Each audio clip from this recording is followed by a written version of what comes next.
அனுபவித்து பாடுகிறதுக்காக நன்றி. தொடர்ந்து இருக்கிற ஆண்டவரே, ஒவ்வொரு பாடல் வேலையிலும் ஆராதனைகளிலும் எல்லா நேரத்திலும் உங்களுடைய பிரசன்னத்தை அனுபவிக்க கர்த்தர் நீர் உதவி செய்யுங்க. தாழ்த்தி உங்களுடைய கரத்துக்குள்ளாக ஒப்புக் கொடுக்கிறோம். இயேசுவின் நாமத்தில் பிதாவே, ஆமென். அல்லேலூயா. கர்த்தர் நல்லவர். ஆமென். பக்கத்தில் இருக்கிறவங்கள்ட்ட சொல்லுங்க, கர்த்தர் ரொம்ப நல்லவர், அவர் நன்மையானதை செய்வார்னு சொல்லுங்க. இன்னைக்கு உங்க வாழ்க்கையில ஒரு நன்மையானதை ஆண்டவர் தரப்போகிறார். ஒரு பாடலை பாடி தேவனுடைய நாமத்தை மகிமைப்படுத்துவோம்.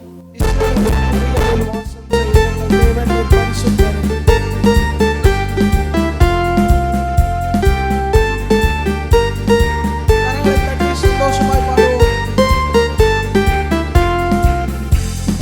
இஸ்ரவேல் துதிகளில் வாசம் செய்யும் எங்கள் தேவன் நீர் பரிசுத்தரே. இஸ்ரவேல் துதிகளில் வாசம் செய்யும் தேவன் நீர் பரிசுத்தரே.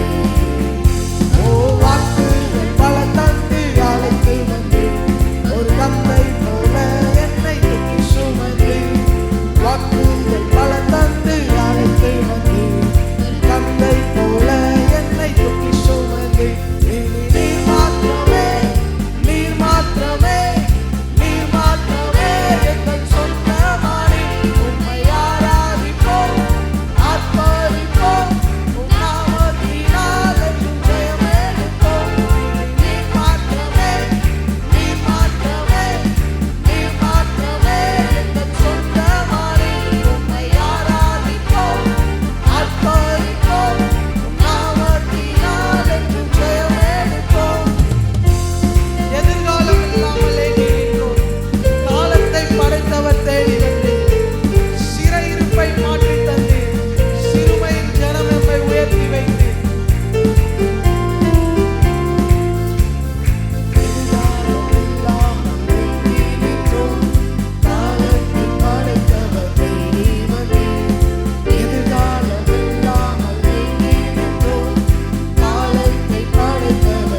முன் செல்கிறேன் என்றுரைத்து எம்மை நடத்தி வந்தீர். பயப்படாதே முன் செல்கிறேன் என்றுரைத்து எம்மை நடத்தி வந்தீர். நீர் மாற்றவே நீர் மாற்றவே நீர் மாற்றவே எங்கள் சொந்தமானி. உம்மை ஆராதிப்போம் ஆர்ப்பரிப்போம் உம் நாமத்தினால் என்றும் ஜெயமெடுப்போம். கரங்களை தட்டி அவருக்கு நன்றிகளை செலுத்துவோமா? அவர் செங்கடலை பிளந்து நம்மளை நடத்தி வந்திருக்கிறார். அப்படிதானா? அல்லேலூயா. அவர் ரொம்ப நல்லவர்.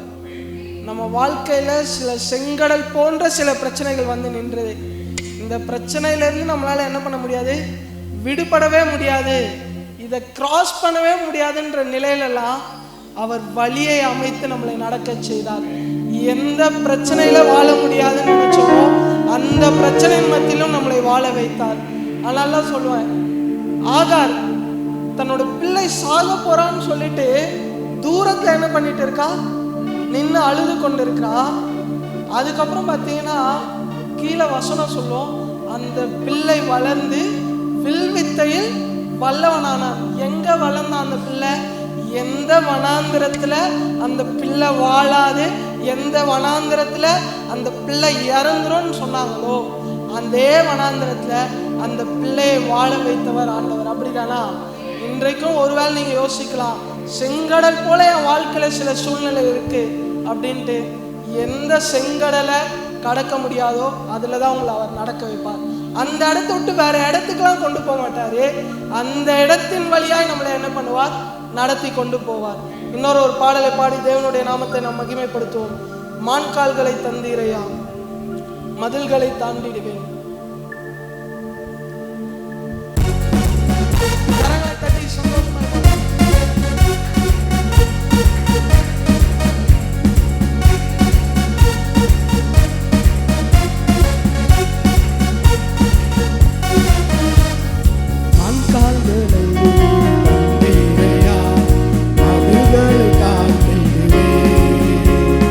நினைத்து பார்க்காத உயரங்களுக்காய்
வந்த ஜனக்கூட்டங்கள் அழித்திட விடவில்லையே.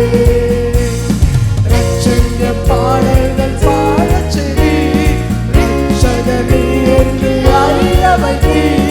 ரட்சண்ய பாடல்கள் சூழச் செய்தி ரட்சகனே என்று அறிய வைத்தி. நன்றி நன்றி நன்றி நன்றி நித்தம் ஓயாமல் பாடுவே நன்றி. நன்றி நன்றி நன்றி நன்றி நன்றி ஓயாமல் பாடுவே நன்றி. நன்றி நன்றி நன்றி நன்றி நன்றி நித்தம் ஓயாமல் பாடுவே நன்றி. நன்றி நன்றி நன்றி நன்றி நன்றி நித்தம் ஓயாமல் பாடுவே நன்றி.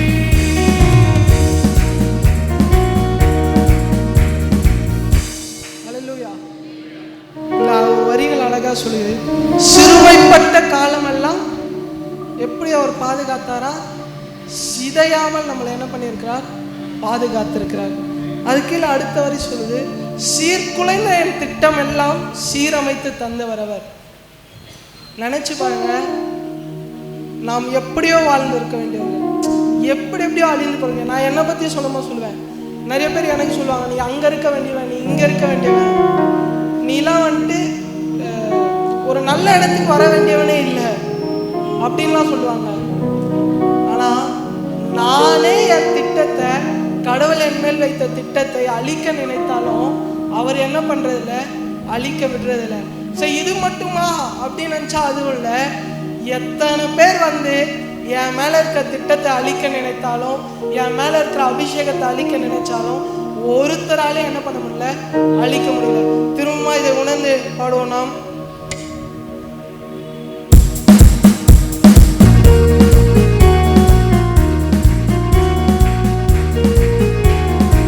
எழுந்து நின்று நாம் அவரை ஆராதித்தே பாடுவோமா?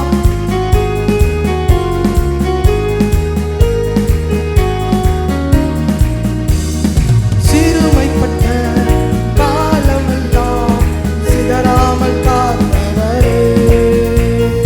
சீர்குலைந்த என் திட்டமெல்லாம் சீரமைத்து தந்தவரே. சிறுமைப்பட்ட காலமெல்லாம் சிதறாமல் காத்தவரே. சீர்குலைந்த என் திட்டமெல்லாம் சீரமைத்து தந்தவரே. சகலத்தையும் நீ திருப்பிக் கொள்வாய் என்று சொன்னதை நிறைவேற்றி. சகலத்தையும் நீ திருப்பிக் கொள்வாய் என்று சொன்னதை நிறைவேற்றி. நன்றி நன்றி நன்றி நன்றி நன்றி நித்தம் ஓயாமல் பாடுவே நன்றி. நன்றி நன்றி நன்றி நன்றி நன்றி நித்தம் சோராமல் பாடுவே நன்றி. எதிர்த்து வந்த ஜல பிரவாகம் அணுகிட விடவில்லையே. தூரத்தி வந்த ஜனக்கூட்டங்கள் அழித்திட விடவில்லையே. எதிர்த்து வந்த ஜல பிரவாகம் அணுகிட விடவில்லையே. தூரத்தி வந்த அழித்திட விடவில்லையே. ரட்சண்ய பாடல்கள் சூழச் செய்தி ரட்சக நீர் என்று அறிய வைத்தி. ரட்சண்ய பாடல்கள் சூழச் செய்தி ரட்சக நீர் என்று அறிய வைத்தி. நன்றி நன்றி நன்றி நன்றி ஓயாமல் பாடுவே நன்றி. நன்றி நன்றி நன்றி நன்றி நன்றி நித்தம் சோராமல் பாடுவே நன்றி. நன்றி நன்றி நன்றி நன்றி நன்றி நித்தம் ஓயாமல் பாடுவே.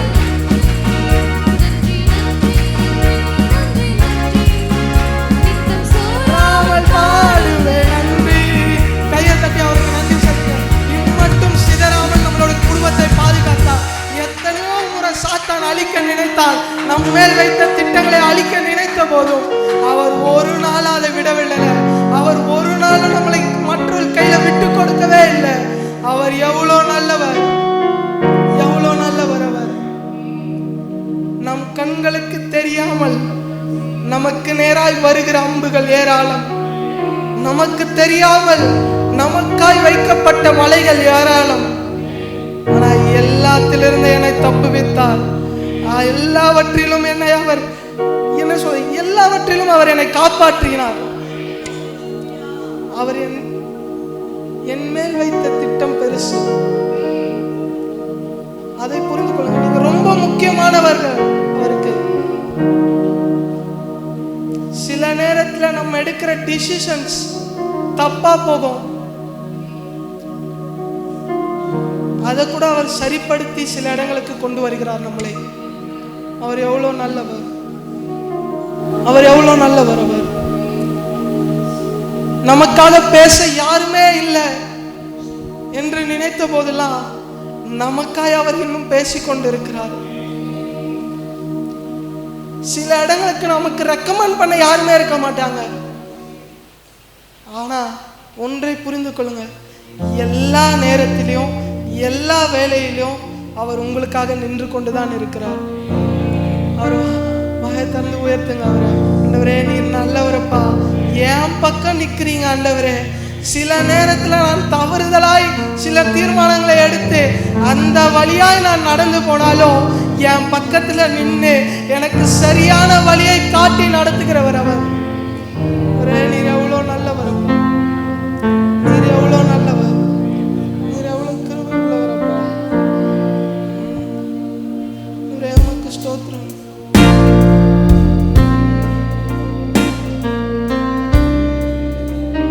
கிருபைகளுக்காய் நன்றி செலுத்துகிறோம்.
பரிந்துரைகள் செய்யாததை பரங்கிருவை செய்திடுமே. பரிந்துரைகள் செய்யாததை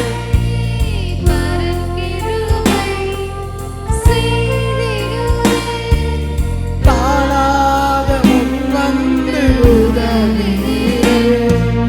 முன்னுரிமை நான் என்று காண்பித்தேன். தானாக முன்வந்து உதவியே.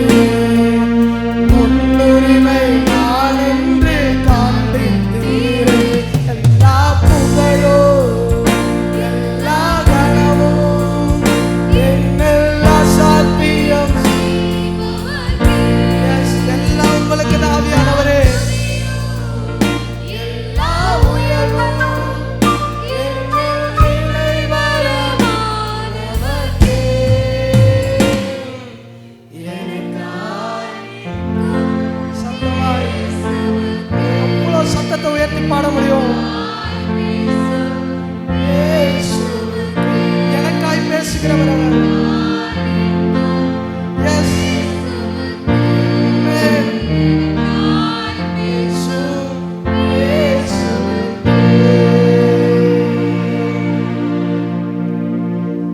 Yes. என் மனசுல எனக்குன்னு யாருமே இல்லை, எனக்காய் நின்று பேசுவதற்கு யாருமே இல்லைன்னு யோசிக்கிறீங்களா? 24 மணி நேரமும் உங்க பக்கத்திலே நின்றுட்டு இருக்கிறாரு. உங்களுக்காக தான் அவர் பேசிக்கொண்டே இருக்கிறார். அவர் எவ்வளோ நல்லவர், அவர் எவ்வளோ நல்லவர். அவர் கிருபை உள்ளவர், அவர் கிருபை உள்ளவர். ஒன்றே ஒன்றுதான் இந்த ஆராதனை நேரத்தில், இப்படி எனக்காக நிற்கிற இவரை நான் நம்புகிறேனா இல்ல இந்த உலகத்தில் உள்ளவர்களை நான் நம்பிக்கொண்டு வாழ்கிறேனா? நினைத்து பாருங்க. இன்னும் நான் இந்த உலகத்தில் இருக்க என்னோட பலனை, என்னோட தாளந்தை, என்னோட அந்தஸ்தை, என்னோட சொத்தை நான் நம்பிட்டு இருக்கேனா? இல்ல இல்ல, இதெல்லாம் குப்பை, இதெல்லாம் நஷ்டம். எனக்கு ஒன்னே ஒண்ணுதான் முக்கியம், அவர் மாத்திரம் தான் எனக்கு முக்கியம். அவர் மேல்தான் என் நம்பிக்கை நான் வைக்கிறேனா? நீ நல்லவரப்பா, நீர் கிருபை உள்ளவர். நாம் பாடி முடிக்க போகிறோம். நம்புவேன் என் இயேசு ஒருவரே, நான் நம்புவேன் என் இயேசு ஒருவரே.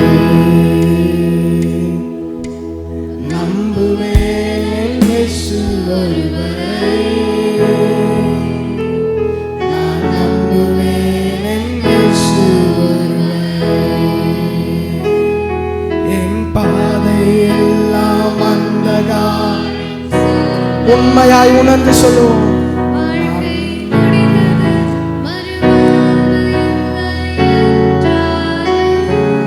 என் பாதை எல்லாம் அந்தகாரம் சூழும்.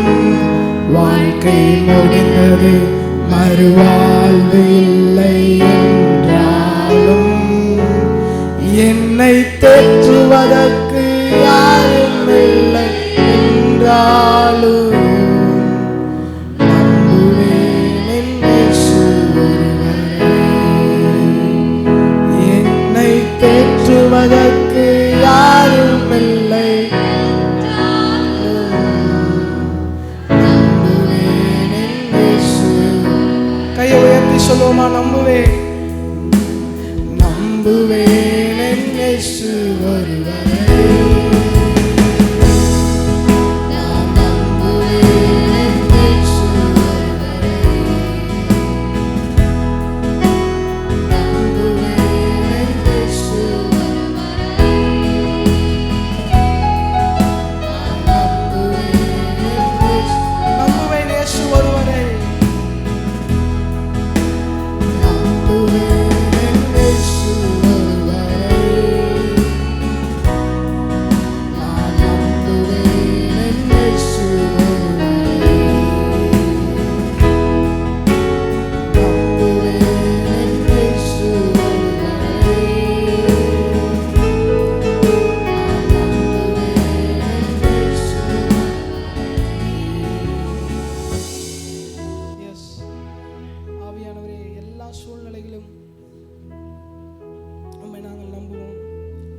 அதை தான் சொல்றாரு.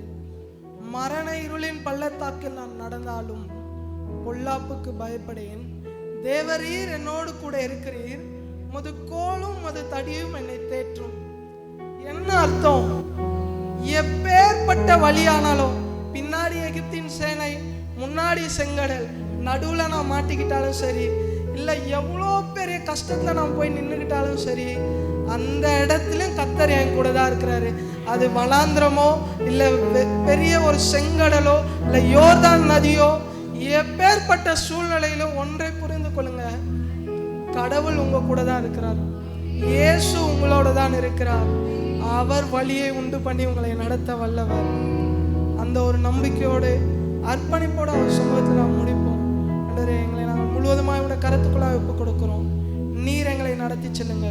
இயேசுவின் நாமத்தில் பிதாவே, ஆமென். ஆமென். கர்த்தருடைய பரிசுத்த நாமம் மகிமைப்படுவதாக. இந்த நாள் காலையிலும் இரண்டாவது ஆராதனைக்கு வந்திருக்கிற உங்கள் யாவரையும் இயேசுவின் நாமத்தில் வாழ்த்தி வரவேற்கிறோம். அதே போல் நமது மத்தியில் பாஸ்டர் சுகன் அவர்கள் நம்முடைய மத்தியில் முதல் ஆராதனையிலும் இரண்டாவது ஆராதனையிலும் குடும்பமாக வந்து நமக்கு ஆராதனையை சிறப்பாக நடத்தி கொடுத்ததுக்காக கர்த்தருக்கு ஸ்தோத்திரம். எல்லாரும் கரங்களை தட்டி வரவேற்கலாமா? சபையின் அறிவிப்புகள். ஒவ்வொரு ஞாயிற்றுக்கிழமையும் காலை முதல் ஆராதனை 6:30 மணி முதல் 8 மணி வரையும், இரண்டாவது ஆராதனை 9 மணி முதல் 10:30 வரையும் நடைபெறும். அது முடிந்த பிற்பாடு 10:45 முதல் 12 மணி வரை சண்டே கிளாஸ் நடைபெறும். உங்கள் பிள்ளைகளை நீங்கள் தயவாய் அனுப்பி வைக்கும்படி தாழ்மையுடன் கேட்டுக்கொள்கிறோம். ஒவ்வொரு வெள்ளிக்கிழமையும் காலை 10 மணிக்கு சபையில் உபவாச ஜபம் நடைபெறும். அதே போல் இன்று மாலை டீன் சர்வீஸ்க்கு வருகிற பிள்ளைகள் 2:45க்கு சரியாக சபைக்கு வரும்படி தாழ்மையுடன் கேட்டுக்கொள்கிறோம். மாலை ஆராதனை 6:30 மணிக்கு நடைபெறும். அது ஜபமாக இருக்கும். நீங்கள் அனைவரும் பங்கு வரும்படி கேட்டுக்கொள்கிறோம். அதே போல் ஒவ்வொரு வாரமும் பைபிள் டியூஷன் கேர்சல் நடைபெறுகிறது. அந்தந்த ஏரியாவில் நீங்கள் கலந்து கொள்ளுங்கள். அதே போல் வியாழக்கிழமை தோறும் ஆண்கள் ஐக்கியம் நடைபெறுகிறது. அதே போல் கல்லறை தோட்டத்திற்கென்று வாக்கு பண்ணியிருக்கிறவர்கள் அநேகர் கொடுத்திருக்கிறீர்கள். இன்னும் வாக்கு பண்ணினவர்கள் நீங்கள் தயவாய் கொடுக்கும்படி தாழ்மையுடன் கேட்டுக்கொள்கிறோம். அதே போல் அன்பின் ஊழியம் போன வாரம் வியாழக்கிழமை நடைபெற்றது. வாரத்திற்கு ஒரு நாள் நடைபெற்ற அன்பின் ஊழியம் இப்பொழுது ஆண்டவர் நம்முடைய கரங்களை பலப்படுத்தியிருக்கிறார். 4 நாட்கள் போக ஆண்டவர் கிருபை செய்திருக்கிறார். அதற்காக கர்த்தருக்கு ஸ்தோத்திரம். நீங்கள் அன்பின் ஊழியத்திற்கென்று கொடுக்க விரும்புகிறவர்கள் நமது காணிக்கை ஆஃபரிங் கவரிலே அன்பின் ஊழியத்திற்கென்று தயவாய் அதை குறிப்பிட்டு கொடுக்கும்படி கேட்டுக்கொள்கிறோம். அந்த ஊழியத்திற்கென்று பிரயாசப்பட்டவர்கள் உற்சாகமாய் கொடுக்கிறவர்களுக்கு தேவன் தாமே ஆசீர்வாதத்தை அருள்வாராக. அதே போல் நமது போதகருக்காகவும் போதகர் குடும்பத்திற்காகவும் பாஸ்டர் அம்மாவுக்காகவும் அவர்களுடைய ஊழியங்களுக்காகவும் நீங்கள் அனுதினமும் குடும்பமாக தனிப்பட்ட முறையில் ஜெபித்துக்கொள்ளும்படி கேட்டுக்கொள்கிறோம். அதே போல் கடந்த வாரம் ஞாயிற்றுக்கிழமை அம்பத்தூர் மண்டல அளவிலே நமது தலைமை சபை குளத்தூரில் வைத்து பிள்ளைகளுக்கான காம்படிஷன் நடைபெற்றது. அதில் பாட்டு போட்டி மற்றும் பேச்சு போட்டி போன்ற காரியங்கள் நடைபெற்றது. அதில் அநேக பிள்ளைகள் கலந்து கொண்டீர்கள். அநேகர் வெற்றி பெற்றீர்கள். வெற்றி பெற்றவர்களுக்கும் ஆர்வமாக கலந்து கொண்டவர்களுக்கும் நன்றியை தெரிவித்துக் கொள்கிறோம். கரங்களை தட்டி அவர்களை வரவேற்கலாம். இன்னும் வரக்கூடிய நாட்களில் உங்கள் பிள்ளைகளை நீங்கள் உற்சாகப்படுத்தும்படி தயவாய் கேட்டுக்கொள்கிறோம். அதே போல் இந்த மாதம் ஜபத்தின் நாட்களாக இருக்கிறபடினால் தினமும் 1 மணி நேரம் ஜபிக்கிறோம். நீங்கள் வரும்பொழுதே அந்த ஃபார்மில் உங்கள் ஜப நேரத்தை குறிப்பிட்டு கொடுத்திருப்பீர்கள். அப்படி கொடுக்காதவர்கள் முடிந்து போகும்படி நீங்கள் அந்த நேரத்தை குறிப்பிட்டு கொடுக்கும்படி தயவாக கேட்டுக்கொள்கிறோம். அநேகர் சபையில் வந்து ஜபிக்கிறீர்கள். இன்னும் வீட்டிலிருந்து உங்கள் ஏற்ற நேரத்தில் ஜபிக்கிறீர்கள். நீங்கள் தயவாய் அந்த நேரத்தை குறிப்பிட்டு கொடுக்கும்படி கேட்டுக்கொள்கிறோம். இப்பொழுது கர்த்தர்கென்று கொடுக்கிற நேரம். நீங்கள் காணிக்கைகளை கரங்களில் எடுத்து வைத்துக்கொண்டு ஜெபம் செய்வோம். துதிகளின் மத்தியில் வாசம் பண்ணுகிற எங்கள் நல்ல தகப்பனே, இந்த நல்ல காலை வேளைக்காக உம்மை நன்றியோடு உம்மை துதிக்கிறோம். நீர் எவ்வளவு மேன்மையான தேவன், ஆச்சரியமான தேவனப்பா. ஆண்டவரே, நாங்கள் வேலை செய்வதற்கு நல்ல பலனை கொடுத்து சுகத்தை கொடுத்து இம்மட்டுமா நீர் எங்களை ஆசீர்வதித்தீர். அதற்காக உமக்கு நன்றி செலுத்துகிறோம் அப்பா. நீர் ஆசீர்வதித்ததிலிருந்து ஒரு பகுதியை உமக்கென்று நாங்கள் படைக்க இருக்கிறோம் அப்பா. இந்த காணிக்கையை நீர் ஏற்றுக்கொள்ளும்படியாக ஜபிக்கிறோம் கர்த்தாவே. ஆபேலின் காணிக்கையை ஆசீர்வதித்த தேவன் நீர் எங்கள் ஒவ்வொருவரையும் ஆசீர்வதிக்கும்படியாக ஜபிக்கிறோம் அப்பா. தலைமுறையாய் ஆசீர்வதிக்கிற தேவன் நீர் கர்த்தாவே. ஆண்டவரே உமக்கு நன்றி செலுத்துகிறோம். ஆண்டவரே உம்முடைய ராஜ்யத்தின் விரிவாக்க பணிக்காக நாங்கள் இதை கொடுக்கிறோம் அப்பா. இன்னும் ஆண்டவரே எங்கள் கரங்களை ஆண்டவரை பலப்படுத்தும்படியாக ஜெபிக்கிறோம் அப்பா. நீர் பெரிய காரியங்களை செய்யுங்க. வேலைக்கு போகும்போதும் வரும்போதும் உம்முடைய பாதுகாப்பு, உம்முடைய அன்பு, அரவணைப்பு கூட இருந்து வழி நடத்தும்படியாக ஜெபிக்கிறோம். எடுக்கிற ஒவ்வொரு முயற்சிகளையும் நீர் ஆசீர்வதிக்கும்படியாக ஜெபிக்கிறோம். கையின் பிரயாசத்தை இன்னும் பலப்படுத்தும்படியாக ஜெபிக்கிறோம். குடும்பத்திலே ஒரு ஆசீர்வாதம், ஒரு மேன்மை காணப்படட்டும். நீர் அப்படியே செய்ய போகிற கிருபைக்காக உமக்கு நன்றி செலுத்துகிறோம். இயேசுவின் நாமத்தில் பிதாவே, ஆமென்.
கடந்த நாட்களில் வெள்ளிக்கிழமை அம்பத்தூர் செக்ஷன் அளவிலான யூத் கேம்ப் நடைபெற்றது.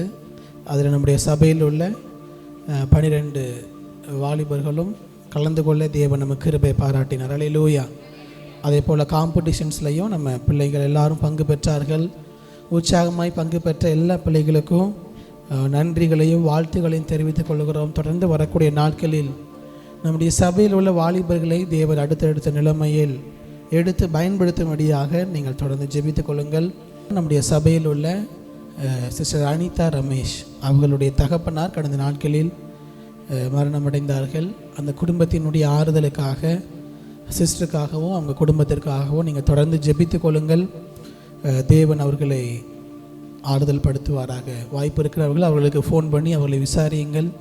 அந்த குடும்பத்திற்காக நீங்கள் ஜெபியுங்கள்.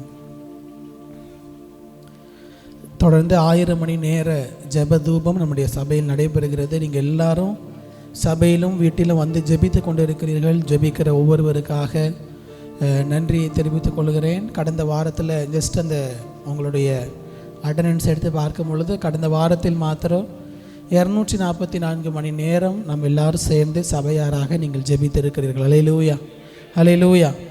ஸோ இன்னும் ஜெபிக்க தேவன் நமக்கு கிருபை தரட்டும். இந்த நாட்களில் இந்த வாரத்திலும் அதிகமாக ஜெபியுங்கள். இதுவரை 2 வாரத்தை விட்டிருந்தாலும் அடுத்த 2 வாரம் இதுவரை நீங்கள் நேம் கொடுக்காட்டாலும் தயவு செய்து உங்களுடைய பெயரை கொடுத்து ஜெபியுங்கள். நம்ம சபையாக இந்த ஆகஸ்ட் மாதத்தில் 1000 மணி நேரம் ஜெபத்தை ஏறெடுக்க ஆவியானவர் நமக்கு கிருபை தருவாராக. ஆமென், ஆமென். இன்று அல்லது இந்த வாரத்தில் பிறந்த நாளை காண்கிறவர்கள், பர்த்டேஸ், இன்று அல்லது இந்த வாரத்தில் திருமண நாள் காண்கிறவர்கள், முதல் முறையாக இன்றைக்கு தான் வந்திருக்க யாராவது இருக்கிறீங்களா? உங்கள் கரங்களை உயர்த்தி காட்டுங்க. ஓகே, எளிமையாக. ஸோ எளிமையாக இருக்கிற இவர்களுக்காக நாம் எல்லார் கண்களை மூடி ஜெபிக்கலாம். எங்களை நேசிக்கிற அன்பின் பரலோக பிதாவே, மக்கள் நாங்கள் நன்றி செலுத்துகிறோம். பிறந்த நாளை காண்கிற உமது மகளுக்காக நன்றி செலுத்துகிறோம். இந்த வாலிப நாட்களில் இன்னும் உம்மை உறுதியாக பற்றி பிடித்து கொள்ள உமது மகளுக்கு கிருபை தருவீராக. ஞானத்திலும் கிருபையிலும் தேவ தயவிலும் நாளுக்கு நாள் வளர உதவி செய்யுங்க. இந்த புதிய ஆண்டு எல்லா வகையிலும் ஒரு ஆசீர்வாதத்தின் ஆண்டாக உமது மகளுக்கு நிறைவேற்றி தரும்படியாக ஜெபிக்கிறோம். உம்முடைய ஆசீர்வாதம் படிக்கிற படிப்பில் ஞானத்தை தந்து ஆவியானவர் வழி நடத்துவீராக. உமது கிருபை இருக்கட்டும். சமுதாயத்திலும் சபையிலும் ஒரு சிறந்து விளங்குகிற ஒரு மாணவியாக உமது மகளை எடுத்து பயன்படுத்துங்க. அதே போல் திருநாளை காண்கிற பிள்ளைகளுக்காக ஜெபிக்கிறோம். ஆண்டவரே, சிஸ்டருக்காக, அங்கிளுக்காக ஜெபிக்கிறோம். கண்ணனுக்காக, சும சிஸ்டருக்காக ஜெபிக்கிறோம். 2 குடும்பத்தையும் என் தேவன் வேறு பிரித்து குடும்பமாக இணைத்தீர். உமது அனாதி தீர்மானத்தின்படி என்ன நோக்கத்தோடு இணைத்தீரோ இணைத்த நோக்கத்தை அவர்கள் மூலமாக நிறைவேற்றி கொண்டிருக்கிறீர். அதற்காக உமக்கு நன்றி செலுத்துகிறோம். சபையிலும் இந்த குடும்பங்கள் ஆசீர்வாதமாக இருக்கிறதற்காக உமக்கு நன்றி செலுத்துகிறோம். தொடர்ந்து எடுத்து பயன்படுத்துங்க. இந்த புதிய ஆண்டிலே புதிய கிருபைகளாலும் புதிய நன்மைகளாலும் புதிய அபிஷேகத்தாலும் வரங்களினாலும் இந்த பிள்ளைகளை நிரப்பி வழி நடத்துவீராக. இன்றைக்கு எங்களோடு இணைந்து ஆராதிக்கும்படியாக வந்த சகோதரிக்காக ஜெபிக்கிறோம். மலைகள் விலகினாலும் பர்வதங்கள் நிலை பெயர்ந்தாலும் என் கிருபை உன்னை விட்டு விலகாமலும் என் சமாதானத்தின் உடன்படிக்கை நிலை பெயராமலும் இருக்கும் என்று சொன்ன வார்த்தையின்படியே உமது மகளோடும் உமது கிருபை இருக்கட்டும். உமது சமாதானத்தின் உடன்படிக்கை உமது மகளோடு இருக்கட்டும். அவங்க ஏறெடுக்கிற எல்லா விண்ணப்பங்களையும் தேவன் கேட்டு ஆம் என்றும் ஆமேன் என்றும் பதில் தந்து ஆசீர்வதித்து வழி நடத்துவீராக. உமது கிருபையின் கரத்திலே தாழ்த்தி தருகிறோம். சபைக்கு வந்தது நிமித்தம் உடைய வார்த்தையை கேட்டது நிமித்தம் வரக்கூடிய எல்லா ஆசீர்வாதங்களையும் உமது மகளுக்கு தருவீராக. ஏறெடுக்கக்கூடிய எல்லா ஜெபங்களுக்கும் பதில் தந்து ஆவியானவர் ஆசீர்வதித்து வழி நடத்துங்க. எல்லாவற்றையும் திருக்கரத்தில் தருகிறோம். இயேசு கிறிஸ்துவின் நாமத்தில் ஜெபிக்கிறோம் நல்ல பிதாவே, ஆமென், ஆமென். நாம் கரங்களை தட்டி அவளை வாழ்த்தலாம். நல்ல உற்சாகமாக கரங்களை தட்டி அவளை வாழ்த்துவோம்.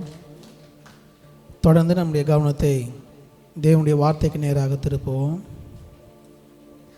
ஒரு வேத பகுதியை எடுத்து வாசிக்கலாம். லூக்கா எழுதின சுவிசேஷம் 18வது அதிகாரம் 1-8 வரை உள்ள வசனங்கள். லூக்கா 18 1-8 வரை உள்ள வசனங்களை நாம் எல்லாரும் சேர்ந்து இருக்கிடங்களில் எழும்பி நின்று நாம் வாசிப்போம். எல்லாரும் இருக்கிடங்கள் எழும்பி நின்று லூக்கா 18 1 முதல் 8 வரை உள்ள வசனங்களை சேர்ந்து வாசிப்போம்.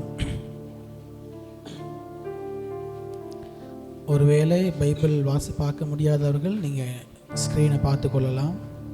லூக்கா 18:1. சோர்ந்து போகாமல் எப்பொழுதும் ஜெபம் பண்ண வேண்டும் என்பதை குறித்து அவர்களுக்கு அவர் ஒரு உவமையை சொன்னார். ஒரு பட்டணத்திலே ஒரு நியாயாதிபதி இருந்தான்.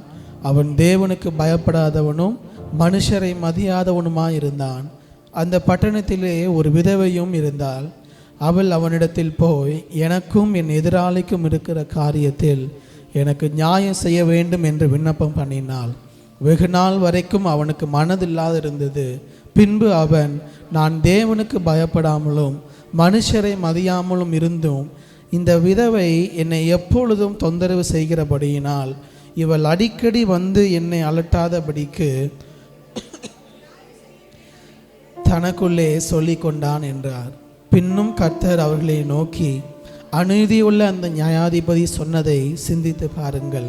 அந்தபடியே தேவன் நம்மை நோக்கி இரவும் பகலும் கூப்பிடுவர்களாகிய தம்மால் தெரிந்து கொள்ளப்பட்டவர்களின் விஷயத்தில் நீடிய பொறுமை உள்ளவராக இருந்து அவர்களுக்கு நியாயம் செய்யாமல் இருப்பாரோ, சீக்கிரத்திலே அவர்களுக்கு நியாயம் செய்வார் என்று உங்களுக்கு சொல்லுகிறேன். ஆகிலும் மனுஷகுமாரன் வரும்பொழுது பூமியிலே விசுவாசத்தை காண்பாரோ என்றான். அப்படி இருக்கிறங்களே கண்களை மூடி, ஒரு விசை கண்களை மூடி நாம் ஜெபிப்போம். நின்ற வண்ணமாக ஆண்டவரை நோக்கி பார்த்து, ஆண்டவரை இந்த வார்த்தையின் மூலமாக எங்களோடு கூட இடைப்படுங்க. அன்றைக்கு அந்த விதவியின் சத்தத்தை கேட்ட தேவன், ஆண்டவரே இரவும் பகலும் உம்மை நோக்கி கூப்பிடுகிற முத பிள்ளைகளுக்கு நீ நியாயம் செய்யாமல் இருப்பீரோ? ஆண்டவரை பார்த்து சொல்லுவோமா? திக்கற்ற பிள்ளைகளுக்கு சகாயர் நீரே அல்லவோ, எக்காலம் துணை அவர்க்கு நிற்பவரும் நீரே அல்லவோ, தனிமையான எனக்கு சகாயர் நீரே அல்லவோ, ஆதரவற்ற எனக்கு பக்கபலம் நீரே அல்லவோ. மீண்டும் வாங்க சொல்லுவோமா? திக்கற்ற பிள்ளைகளுக்கு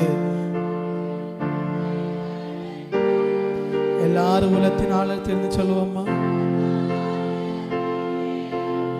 ஆண்டவரே எனக்கு நீர் மாத்திரம்தான் எக்காலம் துணையவர்க்கு நிற்பவரும் நீரே அல்லவோ, தனிமையான எனக்கு தனிமையான எனக்கு சகாயர் நீரே அல்லவோ,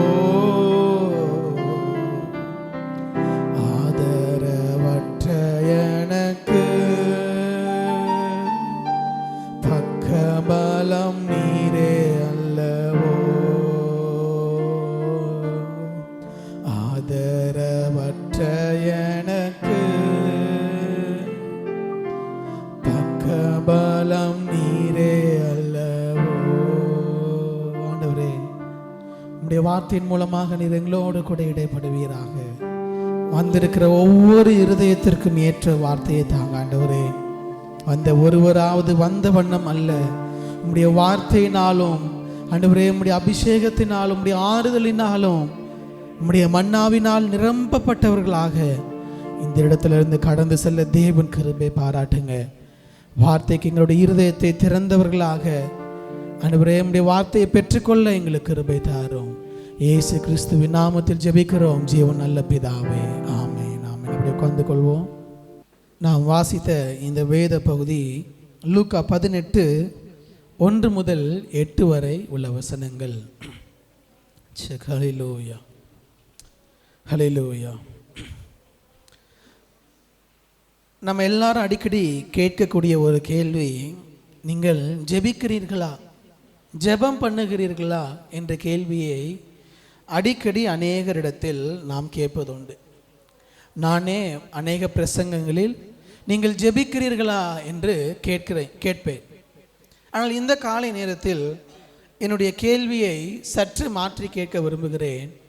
நீங்கள் ஜெபிக்கிறீர்களா என்று கேட்க விரும்பவில்லை, மாறாக நீங்கள் தொடர்ந்து ஜெபிக்கிறீர்களா? பர்சிஸ்டன்ட் ப்ரேயர், தொடர்ச்சியான ஜெபம் நம்முடைய வாழ்க்கையில் இருக்கிறதா என்று கேட்டால் அநேக நேரங்களில் அதற்கான பதில் இல்லை, இல்லை என்பதுதான். ரொம்ப பலவீனமாக இருக்கிற ஒரு நேரத்தில் ஜெபிப்போம், ரொம்ப இக்கட்டான ஒரு நேரத்தில் ஜெபிப்போம். ஆனால் தொடர்ச்சியான ஒரு கண்டினியூஸ் ப்ரேயர் லைஃப் நம்முடைய வாழ்க்கையில் இருக்கிறதா என்று கேட்டால் அநேக நேரங்களில் இல்லாமல் போய்விடுகிறது. தொடர்ந்து ஜெபிக்கிற ஒரு ஜெபம். இந்த லூக்கா 18ஆம் அதிகாரத்தில் 1-8 வரை உள்ள வசனங்கள் வேறு எந்த சுவிசேஷ புத்தகத்திலும் நம்மால் பார்க்க முடியாது. லூக்கா பிரத்யேகமாக இந்த சுவிசேஷ புத்தகத்தில் மட்டும்தான் இயேசு கிறிஸ்து கற்றுக் கொடுத்த எப்படி ஜெபிக்க வேண்டும், என்று இயேசு கிறிஸ்து சொன்ன ஒரு உவமையை லூக்கா இங்கே எழுதி வைத்திருக்கிறார். என்னை போல ஆட்களுக்கு அது என்னங்கிறது புரியாது. அதனால தான் ஆண்டவர் முதல் வசனத்திலேயே இந்த உவமை எதை குறித்து எழுதப்பட்டிருக்கிறது என்பதை லூக்கா தெளிவாக சொல்லியிருக்கிறார். 1ஆம் வசனத்தை வாசிங்க யாராவது ஒருவர். சோர்ந்து போகாமல் எப்பொழுதும் ஜெபம் பண்ண வேண்டும் என்பதை குறித்து போதும். அப்போ இந்த உவமை, இந்த கதை எதற்காக சொல்லியிருக்கிறார்? சோர்ந்து போகாமல் எப்பொழுதும் ஜெபம் பண்ண வேண்டும். சோர்ந்து போகாமல், அதை குறித்து தான் இந்த உவமையை சொல்லுகிறார். இயேசு கிறிஸ்து எப்பொழுதுமே உவமையாக ஜனங்களோடு பேசுவார். உவமை என்ற வார்த்தை நம்முடைய வழக்கத்தில் இல்லாவிட்டாலும் கதை, அதுதான் அதற்கு அர்த்தம். ஒரு கதையை சொல்லி அந்த கதையிலிருந்து காரியங்களை புரிய வைப்பது. நிறைய பேரிடத்துல நானே கேட்டிருக்கிறேன், பண்ண பிரசங்கங்கள் எல்லாம் மக்களுக்கு மறந்துடும், ஆனால் நம்ம சொன்ன கதை என்ன பண்ணாது அப்படின்னா மக்களுக்கு மறக்காது. அது அவங்களுடைய இருதயத்தில் ஆழமாக பதிந்து இருக்கும். ஏனென்றால் மனிதர்களாகிய நாம் அப்படிதான் பழக்கப்பட்டிருக்கிறோம். நமக்கு எளிமையாக புரிந்து கொள்ளக்கூடிய கதைகள் ஈஸியாக நமக்கு கனெக்ட் ஆயிரும். இயேசு கிறிஸ்து அதைத்தான் பயன்படுத்துகிறார். அநேக இடங்களில் உவமையாக அவருடைய உபதேசங்களை எடுத்து சொல்லுகிறார். ஸோ தட் ஜனங்கள் ஈஸியாக அதை அண்டர்ஸ்டாண்ட் பண்ணிப்பாங்க. எளிதாக அதை புரிந்து கொள்வதற்காக கதையாக இயேசு கிறிஸ்து சொல்லுகிறார்.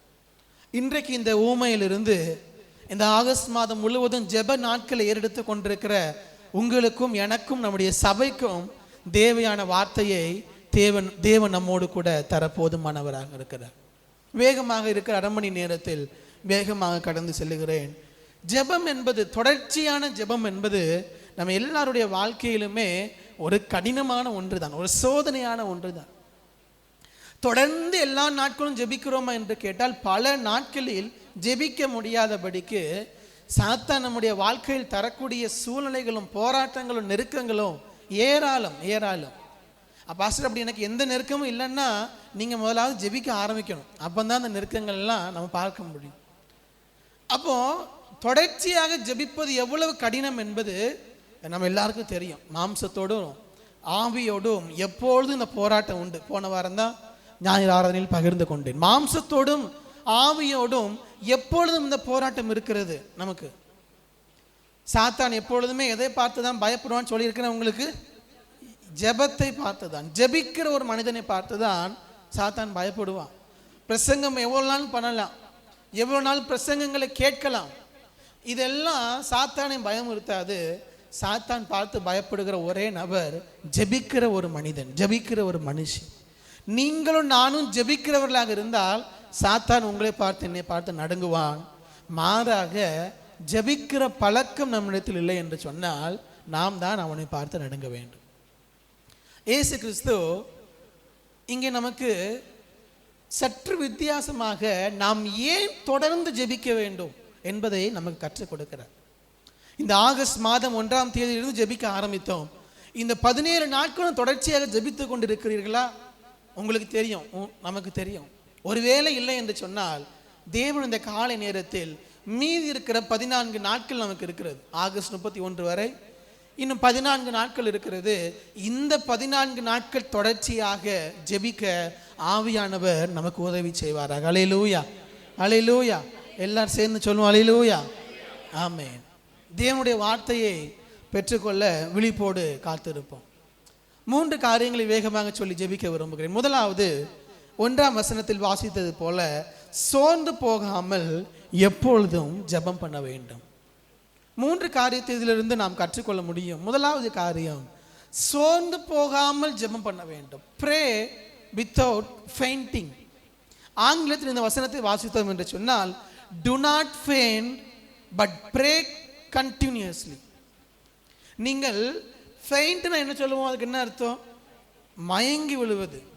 ஸ்கூல்லலாம் நிறைய இடத்துல நம்ம அதை பயன்படுத்துவோம், மயங்கி விழுது. அப்போ ஆண்டவர் என்ன சொல்லுகிறார், நீங்கள் மயங்கி விடாதீர்கள். பாஸ்டர், நாங்கள்லாம் சாப்பிட்டு நல்லா தான் இருக்கிறோம்னா, இந்த மயக்கம் சரீரப்பிரகாரமாக வரக்கூடிய மயக்கத்தை குறித்து ஆண்டவர் சொல்லவில்லை. To not faint. மன ரீதியாக நீங்கள் மயங்கி போய் விடாதீர்கள், மன ரீதியாக சோர்ந்து போய் விடாதீர்கள். மாறாக எப்பொழுதும் ஜெபியுங்கள், எப்பொழுதும் ஜெபியுங்கள். பக்கத்துல பார்த்து சொல்லுங்க, சோர்ந்து போகாமல் ஜெபம் பண்ணுங்கன்னு சொல்லுங்கள் பார்ப்போம். சொல்லுங்கள், பக்கத்தில் பார்த்து. நிறைய பேர் சொல்ல மாட்டேங்கிறீங்களே பாஸ்டர், சொன்னாலும் கொஞ்சம் ஜெபிக்க மாட்டாங்கிறீங்களா? பரவாயில்ல, சொல்லுங்கள். சோர்ந்து போகாமல் ஜெபம் பண்ணுங்க. சோர்ந்து போகாமல் இருக்கணும்னா அதுக்கு ஒரே ஒன்று தான், ஒரே ஒரு மருந்து தான். என்னது? ஜெபம். ஜெபம். பாஸ்டர், ரொம்ப மன ரீதியாக சோர்வுக்குள்ளாக போகிறேன், சூழ்நிலைகள் எங்களை சோர்வுக்குள்ளாக்குதுன்னா ஆண்டவர் அதுக்கு ஒரு மெடிசின் தான் வச்சிருக்கிறார், ஒரே ஒரு டேப்லெட் தான். என்ன டேப்லெட்? ஜெபம். ஜெபம் மட்டும்தான், வேற எந்த ஷார்ட்கட்டும் கிடையாது. உங்க மன சோர்வை நீக்குவதற்கு வேற எந்த குறுக்கு வழிகளும் கிடையாது. ஆனால் மனிதராகிய நாம் அநேக குறுக்கு வழிகளை ஏற்படுத்தி வைத்திருக்கிறோம். ஆனால் அது எதுவுமே என்ன கிடையாது அப்படின்னா அதற்கான மருந்தோ தீர்வோ கிடையாது. ஒரு குறுகிய காலத்துக்கு சோர்வுகள் இல்லாதது போல் நாம் காட்டிக்கொள்ளலாம், நம்மையே நாம் ஏமாற்றி கொள்ளலாம். நான் எப்போதும் சொல்லக்கூடிய காரியம், தண்ணி அடிக்கிறீங்க, தண்ணி அடிக்கிறோம், பாஸ்ட் தண்ணி அடிக்கிறேன்னு நினச்சிடாதீங்க, பொதுவாக சொல்கிறேன். ஸோ அந்த 3 மணி நேரம், அந்த 4 மணி நேரம், ஒரு படத்துக்கு போகிறாங்க, அந்த 3 மணி நேரம் சோர்வு இல்லாதது போல் சந்தோஷமாக இருப்பது போல் காட்டிக்கொள்ளலாம். ஆனால் வந்த பிறகு நார்மல் ஆனதுக்கு பின்பு அந்த மனசோர்வுக்கு மருந்து எதுவுமே கிடையாது. இந்த உலகத்தில் உள்ள எதுவுமே அந்த மன சோர்வுக்கு மருந்து கிடையாது. ஒன்றே ஒன்றுதான் வேதத்தில் இயேசு கிறிஸ்து வைத்திருக்கிறார், சோர்ந்து போகாமல் இருக்க எப்பொழுதும் ஜெபம் பண்ண வேண்டும். எப்பொழுதும் ஜெபிக்கிற பழக்கம் மட்டும்தான் உங்களுடைய ஆவிக்குரிய மயக்க நிலைக்கு ஒரே மருந்து. நீங்கள் ஸ்கூலில் ப்ரேயர்லாம் பார்த்துருப்பீங்க. ப்ரேயர் எங்கே நடக்கும்? கிரவுண்டில் என்ன பண்ணுவோம்? எல்லாரும் நிற்போம். ஸ்கூலில் படித்த பிள்ளைகளுக்கு, படித்தவங்களுக்கு தெரியும்.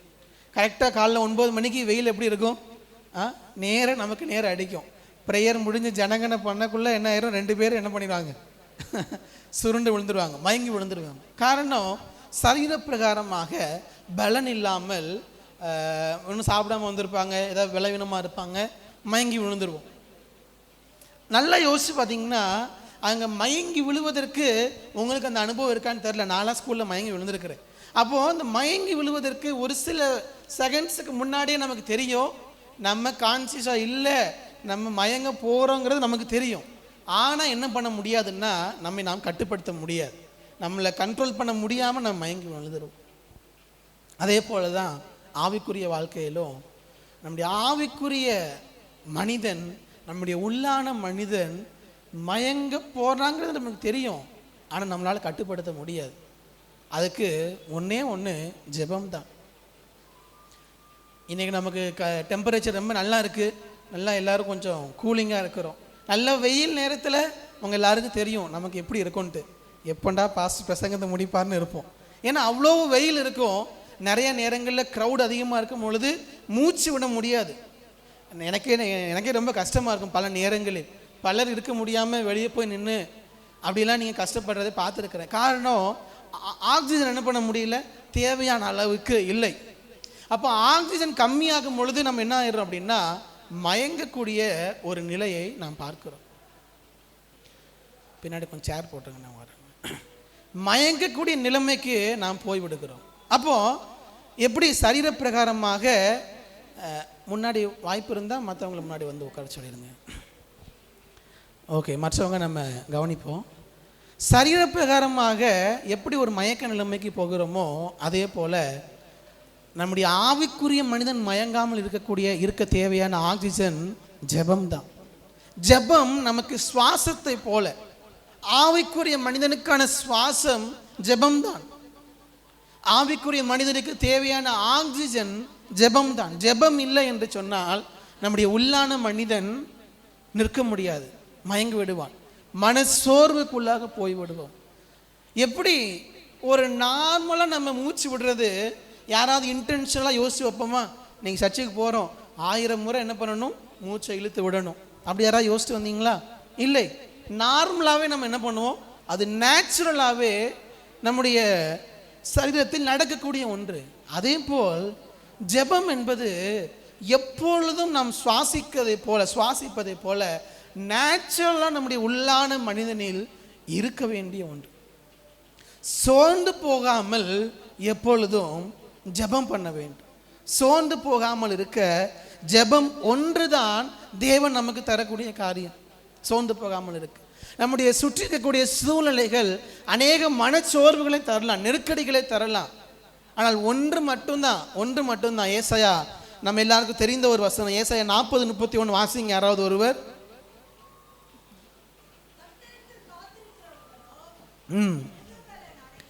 புது பலன் அடைந்து கழுகுகளைப் போல செட்டைகளை அடித்து எழும்புவார்கள், அவர்கள் ஓடினாலும் இளைப்படையார்கள், நடந்தாலும் என்ன பண்ண மாட்டாங்களா?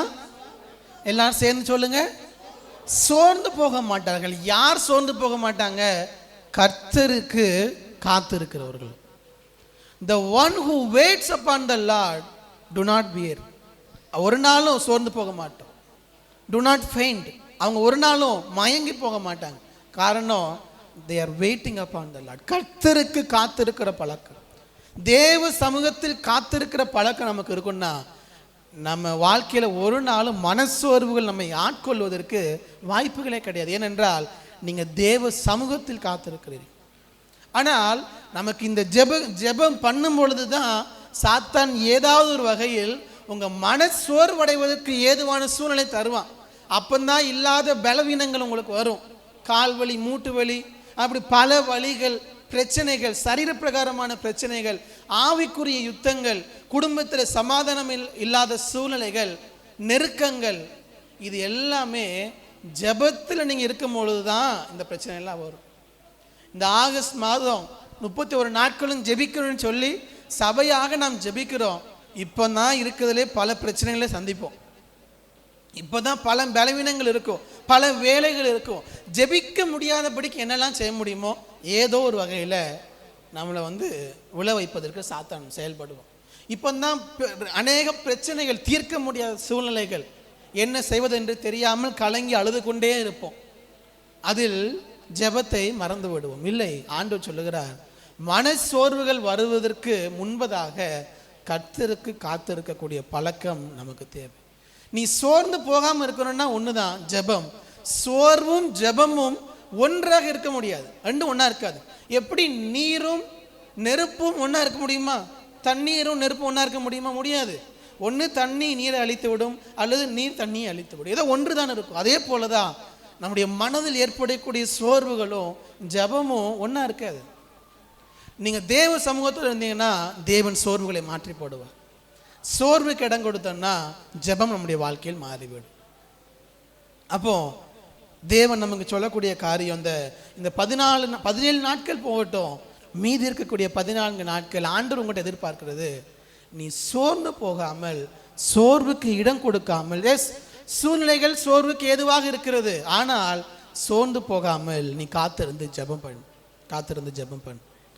ஆண்டவர் நமக்கு சோர்வுக்கு பெரிய ஒரு காரணம் என்னன்னா, ஜெபத்துக்கு பதில் கிடைக்காத பொழுது சோர்ந்து போய்விடுகிறோம். ஆமாவா? ஜெபத்திற்கு பதில் நமக்கு கிடைக்கவில்லை என்றால் உடனே சோர்ந்து போய்விடுகிறோம். நமக்கு இன்னைக்கு இருக்கக்கூடிய கலாச்சாரமே அப்படின்னா எல்லாமே உடனே நமக்கு கிடைக்கணும். எல்லாமே உடனே, சாப்பாடுனா உடனே, நமக்கு வேணுங்கிற திங்ஸ்னா உடனே. நம்ம பிள்ளைங்க எல்லாரும் அப்படி தான் பழகுகிறார்கள், அப்படி தான் வளருகிறோம். அதனால தான் இன்னைக்கு யூடியூப்ல ரீல்ஸும் ஷார்ட்ஸும் நிறைய போகுது. காரணம், உடனே நமக்கு பெருசாலும் பார்க்கறதுக்கு என்ன கிடையாது, நேரம் கிடையாது, நமக்கு ஒரு வேலையும் கிடையாது. ஆனாலும் நம்ம என்ன பண்ண மாட்டோம், எதுவும் பார்க்க மாட்டோம். ஷார்ட்டாக சின்னதாக தான் இருக்கணும், அதை தான் பார்ப்போம். ஏன்னா உடனே பார்க்கக்கூடிய அந்த கலாச்சாரத்தில் நம்ம இருக்கிறோம். சாப்பாடுன்னு என்னதான் 2 நிமிஷம்தான், எல்லாமே குயிக் மேகி 2 நிமிஷத்தில் எல்லாமே உடனே கிடைக்கணும் நமக்கு. அதனால் காத்திருந்து தேவனத்தில் பெற்றுக்கொள்ளக்கூடிய பழக்கமே இல்லாமல் போய்விடுகிறது. காத்திருக்கக்கூடிய பழக்கமே இல்லை. காத்திருக்கன்னா நமக்கு எப்படி ஆயிடுச்சுன்னா அது போர் அடிக்க ஆரம்பிச்சது. அதுக்கு பொறுமை இல்லாத தன்மை நமக்கு விடுகிறது. யோசிச்சு பாருங்க, ஆபிரகாம் எத்தனை வருஷம் காத்திருந்தாரு? 25 வருடம். 25 வருடம் யோசிச்சு பாருங்க. நம்ம வாழ்க்கையில் கிட்டத்தட்ட 1/3 பங்கு நம்முடைய வாழ்க்கை 75 வருஷம் உயிரோடு இருக்கிறோம்னா 1/3 25 வருடம். 25 வருடம் காத்திருக்கிறார். ஆனால் அவ்வளோ நாள் காத்திருந்தாலும் ஆபிரகாமுக்கு இருந்த என்ன ஒரு காரியம் என்னவென்றால், தேவன் மேல் நம்பிக்கையாக விசுவாசத்தோடு காத்திருந்தார். அல்லேலூயா. அந்த விசுவாசத்தை தேவன் நம்மிடத்தில் எதிர்பார்க்கிறார். என்ன விசுவாசம்? நீங்கள் ஜெபிக்கிறீங்க, தேவன் காரியங்களை இன்னும் நடக்கலை, இன்னும் காரியங்களை வாய்க்க பண்ணலை.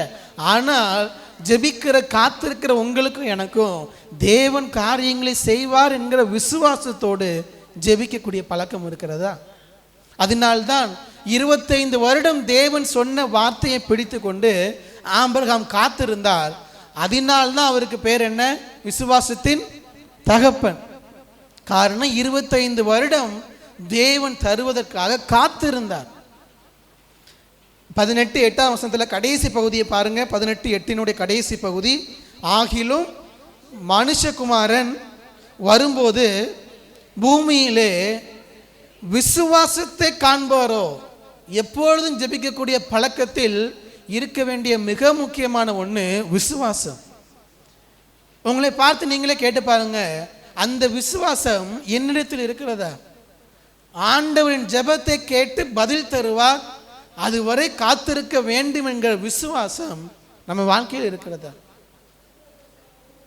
நிறைய சின்ன பிள்ளைங்க கேட்கும் பொழுது அந்த கதையை கேட்டிருக்கலாம். சைக்கிள் வேணும்னு அப்பாட்ட கேட்பார். அப்பா என்ன சொல்லுவார்? நீ ஜெபம் பண்ண, ஆண்டவர் என்ன பண்ணுவார்? சைக்கிள் தருவார். பிள்ளைங்க என்ன பண்ணுவாங்க சின்ன வயசில்? நானே பண்ணியிருக்கேன், நீங்களும் பண்ணியிருப்பீங்க நிறைய பேர். போய் ரூமில் போய் 1 நிமிஷம் ஜெபம் பண்ணிவிட்டு வெளியே வந்து என்ன பார்ப்போம்? சைக்கிள் இருக்குதான்னு பார்ப்போம். உடனே என்ன பண்ணாது? சைக்கிள் இருக்காது. உடனே என்ன பண்ணிடுவோம்? ஏசப்பா என்ன பண்ணல, என் ஜெபத்தை கேட்கல. நம்ம எல்லாரும் கேட்கும் போது சிரித்தாலும் நம்மளும் நிறைய நேரத்தில் யோசிச்சு பாருங்க, அதைத்தான் பண்ணுகிறோம். ஜெபிக்கிறோம், சூழ்நிலைகள் நெருக்கப்படும் பொழுது, நம்முடைய கைமீறி சூழ்நிலைகள் போகும் பொழுது தேவ சமூகத்தில் ஜெபிக்கிறோம். ஆனால் உடனே ஆண்டவர் பதில் தரலன்னா என்ன ஆயிடுறோம்? சோர்ந்து போய் விடுகிறோம். ஆண்டவர் இந்த காலை நேரத்தில் நம்ம ஒவ்வொருவருக்கும் நமக்கு ஆண்டவர் தருகிற வார்த்தை, சோர்ந்து போகாமல் ஜெபம் பண்ணு. ஆண்டவர் சொல்லுகிறார், மனுஷகுமாரன் வரும்பொழுது பூமியிலே விசுவாசத்தை காண்பாரோ. உங்கள்கிட்ட அந்த விசுவாசம் இருக்குதா? சோர்ந்து போகாமல் ஜெபிக்கக்கூடிய விசுவாசம், உறுதியாக காத்திருந்து ஜெபிக்கக்கூடிய அந்த விசுவாசம் நம்மிடத்தில் இருக்கிறதா, என்னிடத்தில் இருக்கிறதா என்று கேட்டு பாருங்க. ஆபிரகாம் 25 வருடம் அந்த விசுவாசத்தோடு காத்திருந்தார். நமக்கு 25 நாள் காத்திருக்கவே நம்மளால முடியல. யோசிச்சு பாருங்க, இந்த ஆகஸ்ட் 1 to 31 வரைக்கும் ஜெபிக்கிறோம். இந்த 31 நாட்கள் ஒரே காரியத்தை ஆண்டவர்கிட்ட கேட்டுட்டு இருக்கீங்களா? கேட்டுக்கிட்டு இருக்கீங்கன்னா தொடர்ந்து கேட்டுக்கொண்டே இருங்க ஆண்டவரிடத்தில். இந்த 31 நாட்கள் தொடர்ந்து ஆண்டவர்கிட்ட கேளுங்க. ஆண்டவர் சொல்லுகிறார், தம்மை நோக்கி இரவும் பகலும் கூப்பிடுவர்களாகிய தம்மால் தெரிந்து கொள்ளப்பட்ட விஷயத்தில் நீடிய பொறுமை உள்ளவராக இருந்து அவர்களுக்கு நியாயம் செய்யாமல் இருப்பார். இரவும் பகலும் கூப்பிடுற உங்களுக்கு பதில் தராமல் ஆண்டவர் போவாரோ? அதைத்தான் ஆண்டவர் சொல்லுகிறார். கண்டிப்பாக பதில் தருவார். காத்திருந்து அவர் சமூகத்தில் ஜெபியுங்க. நிறைய நேரத்தில் நாம் கேட்கக்கூடிய காரியத்தை விட தேவன் தருவது பல மடங்கு பெரியதாக இருக்கும்.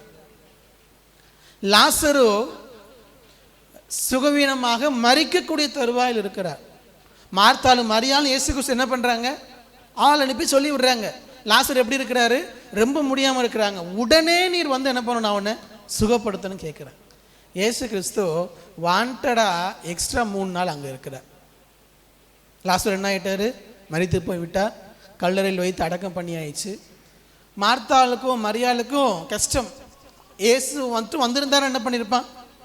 என்னுடைய சகோதரன் பிழைத்திருப்பான். அவனுக்கு ரொம்ப ரொம்ப பிடித்த நபர் லாசரு இயேசுவுக்கு.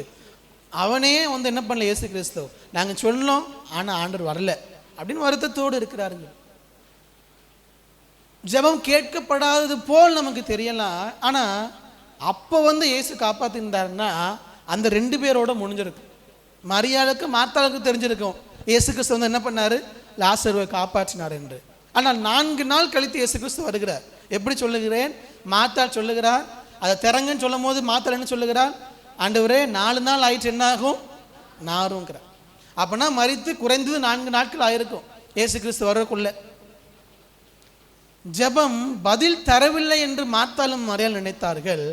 ஆண்டவர் பதில் தராமல் இல்லை, அவர்கள் கேட்பதை விட பல மடங்கு செய்வதற்காக 4 நாட்கள் காத்திருந்தார். 4 நாட்கள். 4 நாள் கழித்து வந்து திறக்கிறார்கள். இப்பொழுது மரியாள் மார்த்தாள் மட்டும் பார்க்கவில்லை, அந்த பட்டணம் முழுவதும் எங்கே தான் இருக்குது? கல்லறை வாசலில் தான் நிற்குது. கல்லறை திறக்கிறார்கள். லாசருவே எழுந்து வெளியே வாங்குறாரு. லாசரோ எல்லாவற்றையும் எடுத்து போட்டு வெளியே வருகிறார். அங்கிருந்த முழு பட்டணம் என்ன பண்ணுச்சா? தேவ நாமத்தை மகிமைப்படுத்தினார்கள். அல்லேலூயா, அல்லேலூயா. எல்லாம் சேர்ந்து சொல்லுவோம் அல்லேலூயா. அதனால் நீங்கள் ஜெபிக்கிற ஜெபம் இன்னைக்கே பதில் தரலன்னு சோர்ந்து போய் விடாதீர்கள். யாருக்கு தெரியும், நீங்கள் சுகப்படுத்துங்கன்னு கேட்கலாம், ஆனால் ஆண்டவர் உங்களை உயிரோடு எழுப்புவதற்காக என்ன பண்ணலாம்? வெயிட் பண்ணிட்டு இருக்கலாம். நீங்கள் சின்ன காரியத்துக்காக கேட்டுக்கொண்டிருக்கலாம். ஆண்டவர் அதன் மூலமாக அவர் நாமும் மகிமைக்கென்று உங்களை கொண்டு பெரிய காரியங்களை செய்வதற்காக வெயிட் பண்ணலாம். சோர்ந்து போகாதீர்கள், மனசோர்வுக்கு இடம் கொடுக்காதீர்கள். சூழ்நிலைகள் நெருக்கும் பொழுது ஆண்டவர் இந்த சூழ்நிலை எப்படியாவது மாற்றுங்க கேட்டுட்டு இருப்பீங்க. ஆனால் ஆண்டவர் சூழ்நிலையை மாற்றுவதற்காக அல்ல, அதில் உங்கள் மூலமாக இதைவிட பெரிய காரியங்களை செய்வதற்கு அவருடைய திட்டம் பெரியதாக இருக்கலாம். நம்ம ஆராதித்தது போல இங்கே செங்கடல் அங்கே பார்வோன் என்ன செய்யறதுன்னு தெரியல, ஜனங்கள் எப்படியாவது தப்பித்து ஓடுவதற்கு வழியை தேடினார்கள். ஆனால் ஆண்டருடைய பிளான் தப்பித்து ஓடுவதல்ல, செங்கடலை பிளந்து கொண்டு போவது ஆண்டருடைய திட்டம். அதனால நீங்கள் நினைப்பது போல் பதில் கிடைக்கலன்னு சோர்ந்து போய் விடாது. ஒருவேளை இந்த காலை நேரத்தில் சோர்ந்து போயிருந்த ஆண்டவர் சொல்லுகிறார், சோர்ந்து போகாமல் எப்பொழுதும் ஜெபம் பண்ணுங்க. உங்கள் குடும்பத்தில் சூழ்நிலைகள் நீங்கள் நினைத்தது போல் மாறவில்லையா? சோர்ந்து போகாமல் எப்பொழுதும் ஜெபம் பண்ணுங்க. அந்த ஜெபம் நம்முடைய வாழ்க்கையில் மிக மிக அவசியமானது. இரண்டாவதாக வேகமாக செல்லுகிற நேரம் ஆகிவிட்டது. 3வது வசனத்தை ஒரு வாசியுங்கள்.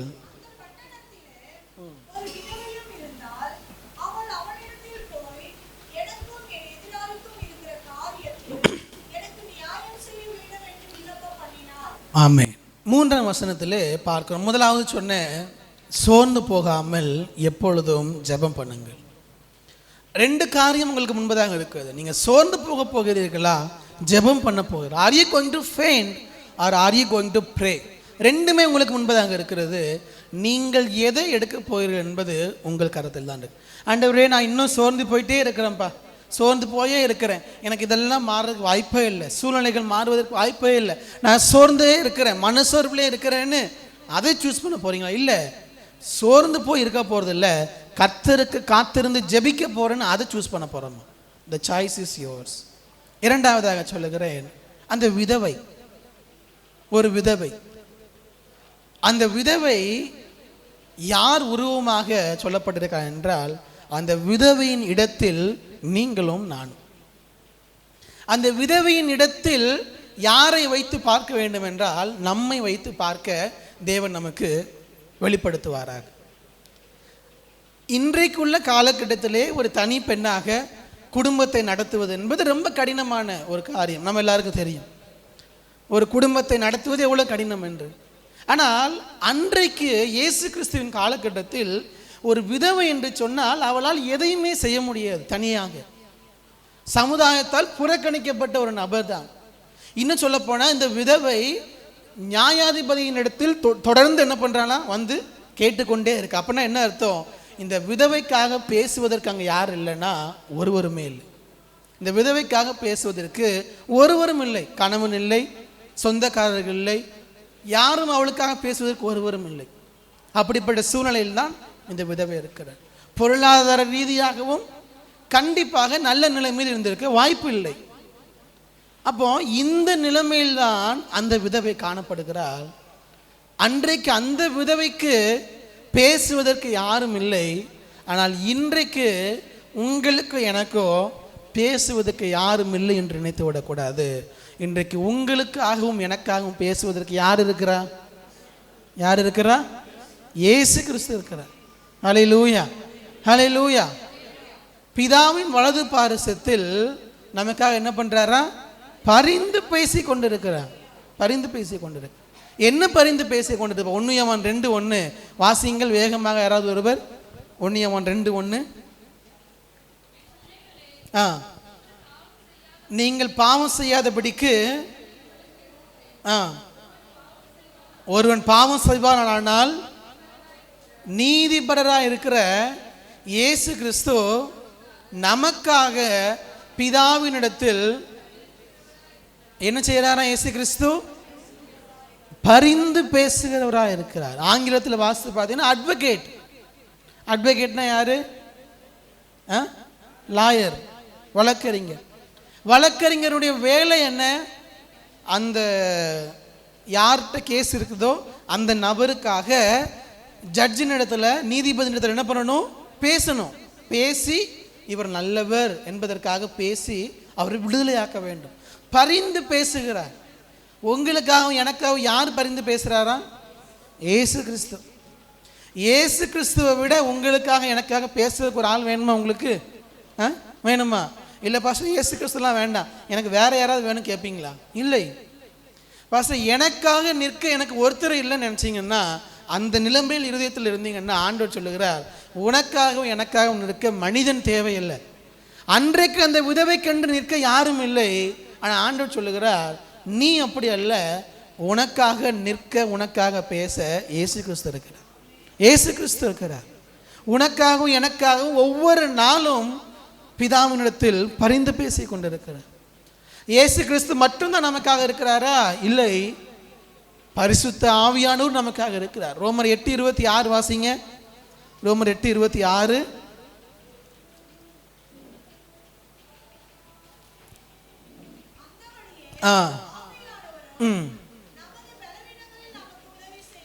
ஆவியானவரும் நம்முடைய பலவீனத்தில் நமக்கு உதவி செய்கிறார். நாம் ஏற்றபடி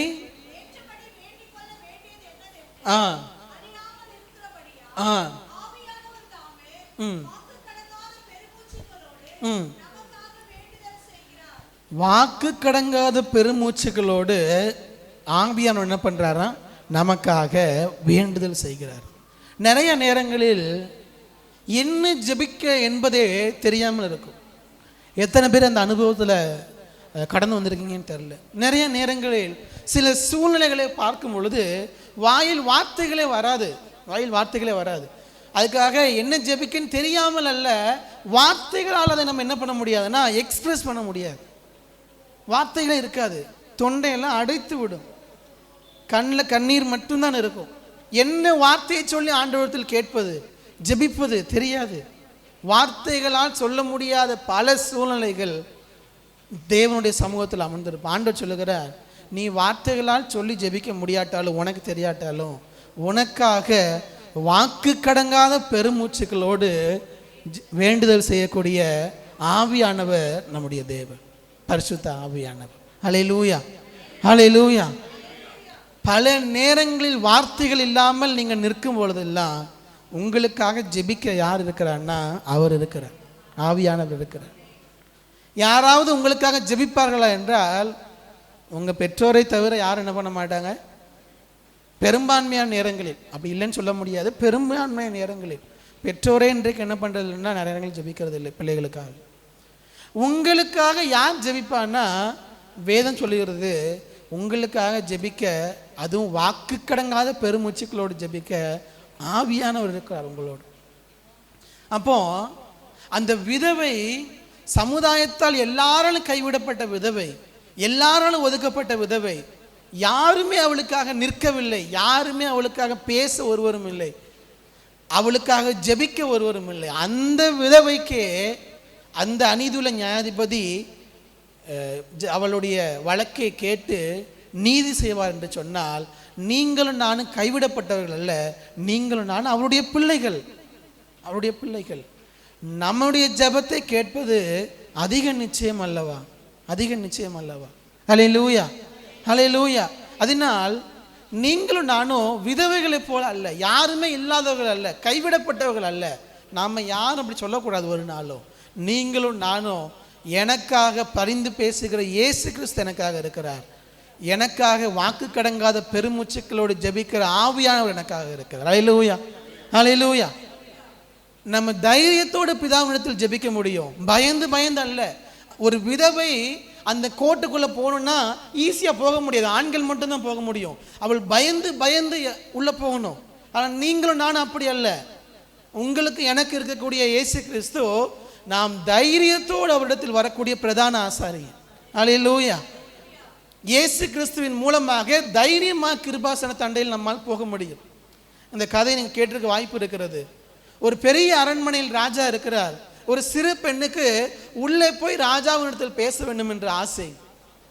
ஆனால் பல அடுக்கு பாதுகாப்புகள் காவலர்கள் என்ன பண்ணலன்னா இந்த பெண்ணை உள்ளே விடவில்லை.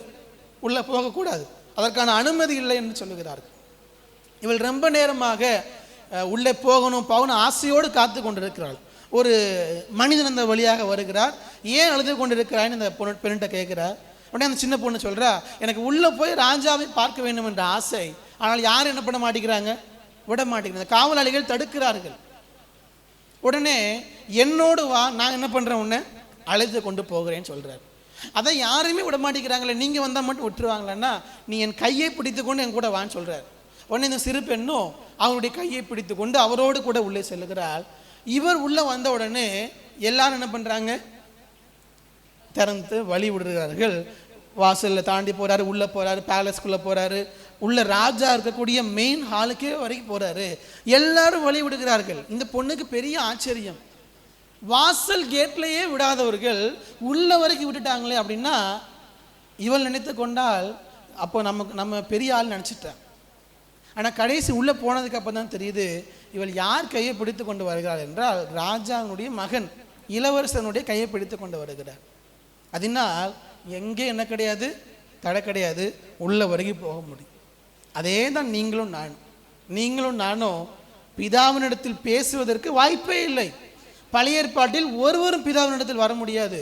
ஆசாரியன் மட்டும்தான் பேச முடியும். ஆசாரியன் மட்டும்தான் மகா பரிசுத்த ஸ்தலத்துக்குள் போக முடியும். ஆனால் இன்றைக்கு இயேசு கிறிஸ்துவின் மூலமாக, அவருடைய இரத்தத்தின் மூலமாக நீங்கள் எல்லாரும், நாம் எல்லாரும் என்ன பண்ண முடியும் அப்படின்னா பிதாவினிடத்தில் வர முடியும்.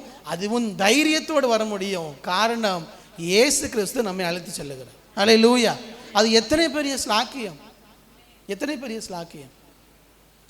வேறு எந்த மார்க்கம், நான் அடிக்கடி முதல் வார்த்தை சொன்னேன், எந்த மார்க்கத்திலும் இப்படி பண்ண முடியாது. நீங்கள் நேரடியாக பிதாவோடு இல்லை, கடவுளோடு இல்லை, நாம் மட்டும்தான் பிதாவோடு நேரடியாக பேசக்கூடிய தைரியத்தை தேவன் நமக்கு தந்திருக்க. காரணம் இயேசு கிறிஸ்துவின் ரத்தம், இயேசு கிறிஸ்துவின் ரத்தம். அதனால் நீங்களும் நானும் கைவிடப்பட்டவர் அல்ல. நமக்காக பரிந்து பேசுகிற இயேசு கிறிஸ்து இருக்கிறார். நமக்காக வாக்கு கடங்காத பெருமூச்சுகளோடு ஜெபிக்கிற பரிசுத்த ஆவியானவர் உங்களோடு இருக்கிறார்.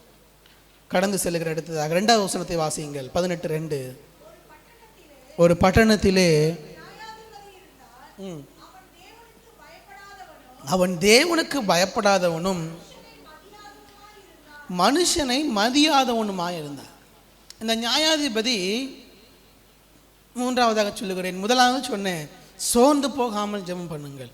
2வது சொன்னேன் அந்த விதவையின் இடத்தில் நாம் இருக்கிறோம், நாம் கைவிடப்பட்டவர்கள் அல்ல, அவருடைய பிள்ளைகள். 3வது அந்த அநீதி உள்ள நியாயாதிபதி, அந்த இடத்தில் நம்முடைய அப்பா, நம்முடைய தகப்பன் தேவன் இருக்கிறது. இந்த அநீதி உள்ள நியாயாதிபதி எப்படிப்பட்டவன்னா மனுஷனுக்கும் பயப்பட மாட்டான், தேவனுக்கும் பயப்பட மாட்டான், மனுஷனையும் மதிக்க மாட்டான், தேவனுக்கும் பயப்படாது. அப்போ தேவனிடத்தில் அன்பு செலுத்தலை, மனிதனிடத்தில் அன்பு செலுத்தலை. பிரதானமாக தேவன் தந்த கற்பனையே என்னதுதான், தேவனிடத்தில் அன்பு கூறுவாயாக, பிறரிடத்தில் அன்பு கூறுவாய், ரெண்டையுமே அவன் மதிக்கலை. அப்போ மிக கடினமான இந்த அநீதி உள்ள நியாயாதிபதி, அவனிடத்திலிருந்து ஒரு நன்மை கிடைக்குமான வாய்ப்பே இல்லை, வாய்ப்பே இல்லை. இப்போ ஆண்டவர் என்ன சொல்லுகிறார், நீதி கிடைக்கக்கூடிய இடத்தில் இந்த விதவையும் இல்லை, நீதி கொடுக்கக்கூடிய இடத்தில் அந்த அநீதியுள்ள நியாயாதிபதியும் இல்லை. இவர்களுக்கே நீதி கிடைக்கும்னா, இவர்களுக்கே ஜபங்கள் கேட்கப்பட்டும்னா, பிள்ளைகளாக இருக்க நீங்கள் உங்களுக்காக எப்பொழுதும் உங்கள் ஜெபத்தை கேட்டுக்கொண்டிருக்கிற தேவன் உங்களுக்காக உங்கள் ஜெபத்தை கேட்க மாட்டாரா என்று நம்மை பார்த்து கேள்வியோடு இந்த உவமையை முடிக்கிறது. அந்த அநீதி உள்ள நியாயாதிபதி யாருக்குமே நன்மை செய்ய மாட்டான். ஆனால் அவனே சொல்லுகிறான், 5வது வசனத்தை பாருங்க, இந்த விதவை என்னை எப்பொழுதும் தொந்தரவு செய்கிறபடியினால் இவள் அடிக்கடி வந்து என்னை அலட்டாதபடிக்கு இவளுக்கு நியாயம் செய்ய வேண்டும் என்று தனக்குள்ளே சொல்லிக்கொண்டான். நான் நினைக்கிறேன் காலையில் எழுந்த உடனே அந்த விதவை கோர்ட்டுக்கு வந்துடுவான்னு நினைக்கிறேன், அந்த கூடாரத்துக்கு வந்துடுவான். வந்து அந்த நியாயாதிபதியின் இடத்துல எனக்கு இதை செய்யுங்க, எனக்கு இந்த வழக்கை தீர்த்து கொடுங்க கேட்பா. இவனும் கண்டுக்காமலே இருந்திருப்பான். மதியம் சாப்பிட்டு வந்திருப்பா, இரவு வந்திருப்பா, அடுத்த நாள் வந்திருப்பா. இப்படி பல நாட்கள் மீண்டும் மீண்டும் மீண்டும் மீண்டும் இந்த விதவை வந்து கொண்டே இருந்திருக்கிறாள். அவன் யாரையும் மதிக்காதவன் தான். ஆனாலும் அவனுக்குள்ள தோணுது, ஐயோ இவன் என்ன பண்ணுறா, டெய்லி இந்த விதவை வந்து என்ன பண்ணுறா, என்னை தொந்தரவு செய்து கொண்டே இருக்கிறார். சரி போனால் போதும், என்ன பண்ணும், அவளுடைய வழக்கை தீர்த்து வைப்போம். அப்படித்தான் அவன் செய்கிறான். ஆனால் ஆண்டவர் உங்களுக்கு எனக்கு அப்படி கிடையாது. சரி போனால் போதும், டெய்லி வர, அப்படி அல்ல. அவர் என்ன பண்ணுறாரா, அவரை நோக்கி உத்தம இருதயத்தோடு காத்திருக்கிறவர்களுக்கு நன்மை செய்யும்படியாக அவருடைய கண்கள் பூமி எங்கே என்ன பண்ணிட்டு இருக்குதா, உலாவி கொண்டு இருக்கிறது. உங்களுக்காகவோ எனக்காகவோ நம்முடைய சத்தத்தை கேட்பதற்காக, நம்மை பார்ப்பதற்காக நம் மீது நோக்கமாக இருக்கிறாராம். சங்கீதம் 34:15 வாசிங்க. சங்கீதம் 34:15 வசனம் சொல்லுகிறது, கர்த்தருடைய கண்கள் நீதிமான்கள் மேல் நோக்கமாக இருக்கிறது, அவருடைய செவிகள் அவர்கள் கூப்பிடுதலுக்கு திறந்திருக்கிறது. இந்த அநீதியுள்ள நியாயாதிபதி அல்ல நம்முடைய தகப்பன். நம்முடைய தகப்பன் எப்பொழுது நாம் கூப்பிட்டாலோ, எப்பொழுது அவரிடத்துல போனாலோ நம் பக்கத்தில் இருக்கிறார். அவருடைய கண்கள் திறந்திருக்கிறது, அவருடைய செவிகள் திறந்திருக்கிறது, கண்கள் நம் மீது நோக்கமாக இருக்கிறது. அதே 34 சொல்றாரு, 18ஆம் வசனத்தில் வாசிங்க. நொறுங்குண்ட இருதயம் உள்ளவர்களுக்கு கர்த்தர் சமீபமாய் இருந்து நறுங்குண்ட ஆவி உள்ளவர்களை ரட்சிக்கிறார். நொறுங்குண்ட இருதயத்தில் இருந்தால் என்ன பண்றாரு, கர்த்தர் சமீபமாய் இருக்கார். அப்ப என்ன அர்த்தம், பக்கத்தில் இருக்கிறார். நீங்க நொறுங்கின இருதயத்தோடு இருக்கிறீங்கன்னா, நீங்க ஆண்டவரை பார்த்து ஆண்டவரே கூப்பிடுறதுக்கு முன்னாடியே அவர் என்ன பண்றாரா, உங்க பக்கத்தில் இருக்கிறாராம். அதனால் எனக்குன்னு யாரும் இல்லைன்னு நம்ம சொல்லக்கூடாது. நீங்க நொறுங்குண்ட இருதயத்தில் இருக்கும் பொழுதே, உங்க கண்ணில் இருந்து கண்ணீர் வரும் பொழுதே, வரக்கூடிய அந்த சூழ்நிலையிலே அவர் எங்கே தான் இருக்கிறார், உங்க கிட்ட தான் இருக்கிறார். நீங்க நினைச்சுக்கிறீங்க உங்க கண்ணீரை யாருமே பார்க்கலன்னு. வசனம் சொல்லுகிறது, நம்முடைய கண்ணீர் என்ன பண்றாரா, துருத்தியில் சேர்த்து வைக்கிறார். அப்புறம் என்ன அர்த்தம், கண்ணீர் வரும் பொழுதே என்ன பண்ண, ஆண்டவர் பாட்டிலில் பிடிச்சிடுறாரா. அப்போனா அதுக்கு முன்னாடி அவர் அங்கே இருக்கணும் இல்லையா. நீங்கள் நொறுங்குண்ட இருதயத்தோடு இருக்கும் பொழுது அவர் உங்கள் அருகில் இருக்கிறார். நீங்கள் எங்கேயோ இருக்கிற ஒருத்தர், வானத்துக்கு மேலே எங்கேயோ ஒரு இடத்துல இருக்கிறவரை பார்த்து ஜெபம் பண்ணல, உங்கள் கூட இருக்கக்கூடிய அப்பா புத்திர சுவிகாரத்தின் ஆவியை நமக்கு என்ன பண்ணியிருக்கார், தந்திருக்கிறார். இயேசு கிறிஸ்துவின் மூலமாக அப்பா பிதாவே என்று அழைக்கக்கூடிய புத்திர சுவிகாரத்தின் ஆவியை தந்திருக்கிறார். அவர் அப்பாவின் இடத்தில் கேட்பது போல் உங்கள் ஜபங்களை அவரிடத்தில் ஏறெடுக்க முடியும். மத்திய 7 சொல்றார் இல்லையா, உங்களிடத்தில் அப்பத்தை கேட்டால் கல்லை கொடுப்பீர்களா, மீனை கேட்டால் பாம்பை கொடுப்பீர்களா, பொல்லாதவர்களாகிய நீங்களே உங்கள் பிள்ளைகளுக்கு நல்ல ஈவுகளை கொடுக்க அறிந்திருக்கும் பொழுது பரமபிதா உங்களுக்கு நல்ல ஈவுகளை கொடுப்பது அதிக நிச்சயம் அல்லவா. நீங்களே உங்கள் பிள்ளைங்களுக்கு நல்லதான் கொடுப்பீங்கன்னா நம்ம எல்லாருடைய அப்பா அவர் நமக்கு தீமை செய்து விடுவாரா? கண்டிப்பாக இல்லை. பொல்லாத மனிதர்கள் நாமே நம்ம பிள்ளைகளுக்கு நல்லதான் செய்வோம்னா நம்ம அப்பா பரமபிதா அவரை போல் நல்லவர்கள் ஒருவரும் இல்லை. அவர் நம்ம ஜெபத்தை கேட்டு நம்ம கூப்பிடுதலை கேட்டு நமக்கு செவி கொடுக்காம இருப்பாரா? வசனம் சொல்லுகிறது, இரவும் பகலும் தம்மை நோக்கி கூப்பிடுறவர்களுக்கு கண்டிப்பாக ஆண்டவர் செவி கொடுப்பார். ஹல்லேலூயா, ஹல்லேலூயா. அதனால் நீங்களும் நானும் கைவிடப்பட்ட விதவையும் அல்ல, அவர் அநீதியுள்ள நியாயாதிபதியும் அல்ல. நாம் பிள்ளைகள், அவர் நம்முடைய தகப்பன். அதனால் சோர்ந்து போகாமல் எப்பொழுதும் ஜெபம் பண்ணுங்க. சோர்வுக்கு இடமில்லாமல் சூழ்நிலைகள் நெருக்கினாலோ ஆண்டவருடைய சமூகத்தில் ஒரு அப்பாவினிடத்தில் ஜெபிப்பது போல, அப்பாவினிடத்தில் கேட்பது போல அவர் சமூகத்தில் அமர்ந்திருந்து அவரிடத்தில் உங்கள் விண்ணப்பங்களை வையுங்கள். இரவும் பகலும் கூப்பிடுகிற நமக்கு அவர் பதில் தருவது அதிக நிச்சயம் அல்லவா? நம்ம எல்லா இடங்கள் எழும்பி நின்று ஜெபித்து முடிப்போம்.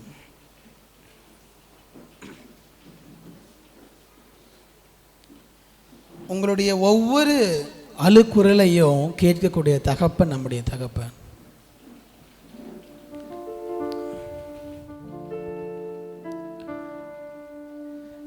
எப்பவாவது ஜெபிக்கிற ஜெபம் அல்ல, எப்பொழுதும் ஜெபிக்கிற ஜெபம். வேகமாக இருக்கிற இடத்துல எழும்பி நின்று உங்களுடைய கவனம் முழுவதும் தேவனுக்கு முன்பதாக இருக்கட்டும். ஆண்டவரை பார்த்து, ஆண்டவரே, அன்றைக்கு அந்த விதவைக்கே நியாயம் செய்கிற அந்த அநீதியுள்ள நியாயாதிபதி இருப்பான் என்று சொன்னால், எங்களுடைய தகப்பன் நீர், எங்களுக்கு நன்மை செய்ய நீர் எவ்வளவு போதுமானவராக இருக்கிறீர்.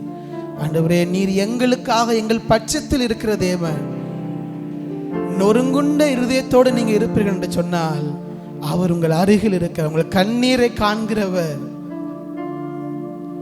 உங்கள் கண்ணீர் எல்லாவற்றையும் அவர் சேர்த்து வைத்திருக்கிறார். அவர் சமூகத்தில் நீங்க வடிக்கிற ஒவ்வொரு சொட்டு கண்ணீரும் அவருடைய துருத்தியில் அல்லவோ இருக்கிற, அதற்கு கணக்கு வைத்திருக்கிற தேவன் பதில் தராமல் போய்விடுவாரா?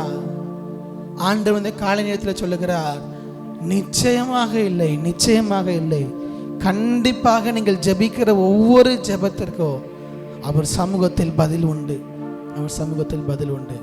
அவரே உங்களுக்காக உங்கள் பட்சத்தில் நிற்கிறார். அவரை பார்த்து சொல்லுவோம், ஆண்டவரே, இந்த உலகத்தில் எனக்கென்று யாரும் இல்லை, எனக்காக பேசுவதற்கு யாரும் இல்லை, ஆனால் எனக்காக நீர் இருக்கிறீர். அப்பா, நீர் இருக்கிறீர், என் பட்சத்தில் நீர் இருக்கிறீர். திக்கற்ற பிள்ளைகளுக்கு சகாயர் நீரே அல்லவோ, எனக்கு நீர்தான் சகாயர்.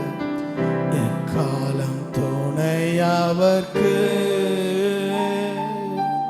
நிற்பவரும் நீரே அல்லவோ.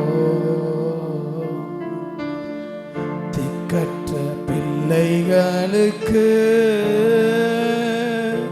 சகாயர் நீரே அல்லவோ. எக்காலம் துணையவர்க்கு நிற்பவரும் நீரே அல்லவோ. தனிமையான எனக்கு சகாயர் நீரே அல்லவோ. ஆதரவற்ற எனக்கு, ஆதரவற்ற எனக்கு பக்கபலம் நீரே அல்லவோ. இந்த காலை நேரத்தில் ஆண்டவர் ஒரு சிலர் இடத்துல திட்டமும் தெளிவுமாக சொல்லுகிறார். கடந்த வாரத்தில் நீங்கள் ஆண்டவரை பார்த்து சொல்லியிருக்க, ஆண்டவரே, எனக்காக யாரும் இல்லை, எனக்காக யாரும் இல்லை. ஆண்டவர் சொல்லுகிறார், உனக்காக யாரும் இல்லைன்னா இந்த உலகத்தில் உனக்காக யார் இல்லாமல் இருக்கலாம், நான் எப்போதும் உன் பட்சத்தில் தான் இருக்கிறேன். உனக்காக எப்போதும் உன்னோடு கூட, உன் பட்சத்தில் இருக்கக்கூடிய கிறிஸ்து உன்னோடு கூட இருக்கிறார். நீ தனிமையாக இல்லை, தனிமையான எனக்கு நீரே சகாய, நீரே சகாய. மனிதர்கள் எனக்கு எதிர்த்து நிற்கலாம், என்னை புறக்கணிக்கலாம், என்னை ஒதுக்கி தரலாம், எனக்கு நீதி செய்யாமல் இருக்கலாம். அன்புள்ள தகப்பன் அவர் எப்போதும் நம்முடைய ஜெபத்தை கேட்கக்கூடியவர். உன்னுடைய தனிமையில் உன்னுடைய கண்ணீரை காண்கிற தேவன் அவரே எனக்கு சகாயராக இருக்கிறார். அல்லேலூயா. தனிமையான எனக்கு சகாயர் நீரே அல்லவோ. ஆதரவற்ற எனக்கு பக்கபலம் நீரே அல்லவோ. ஆதரவற்ற எனக்கு பக்கபலம் நீரே அல்லவோ. ஆண்டவரே, உங்களை சுற்றி அநேகர் இருக்கலாம், ஆனால் ஆதரவாக இருக்கிறார்கள் என்றால் பல நேரங்களில் உங்களுக்கு ஆதரவாக யாருமே இல்லாமல் இருக்கலாம். ஆனால் எப்பொழுதும் என் பட்சத்தில் இருக்கிற தேவன் நீர். ஆண்டவரே, நான் உண்மையே பிடித்துக் கொள்கிறேன். எனக்காக எப்பொழுதும் வாக்கு கடங்காத பெருமூச்சுகளோடு எனக்காக வேண்டுதல் செய்கிறவர் நீர், எனக்காக மனம் விருங்குகிறவர் நீர், எனக்காக பரிந்து பேசுகிறவர் நீர். சோர்ந்து போகாமல் எப்போதும் ஜெபிக்க எங்களுக்கு கிருபை தாங்க ஆண்டவரே. என்ற அர்ப்பணிப்போடு இந்த ஆராதனை முடிக்க போகிற ஆண்டவரே, எனக்கு நீங்க கிருபை தருவீராக. இந்த 14 நாட்கள் ஜெபிக்க முடியாமல் இருந்திருக்கலாம், இடையில விட்டு இருக்கலாம். ஆனால் ஆண்டவரே, அடுத்த 2 வாரங்கள் சோர்ந்து போகாமல் எப்போதும் ஜெபிக்க ஆவியானவரே எங்களுக்கு கிருபை தருவீராக. எங்கள் நேசிக்கிற அன்பின் பரலோக பிதாவே, இந்த காலை ஆராதனை வந்து கலந்து கொண்ட ஒவ்வொரு பிள்ளைகளுக்காக ஜெபிக்கிறோம். ஆண்டவரே, எங்களுக்கு இருதயத்துக்கு ஏற்ற வார்த்தையை தந்திருக்கிறேன். சோர்ந்து போகாமல் எப்பொழுதும் ஜெபிக்க ஆவியானவரே நீர் எங்களுக்கு கிருபை தருவீராக.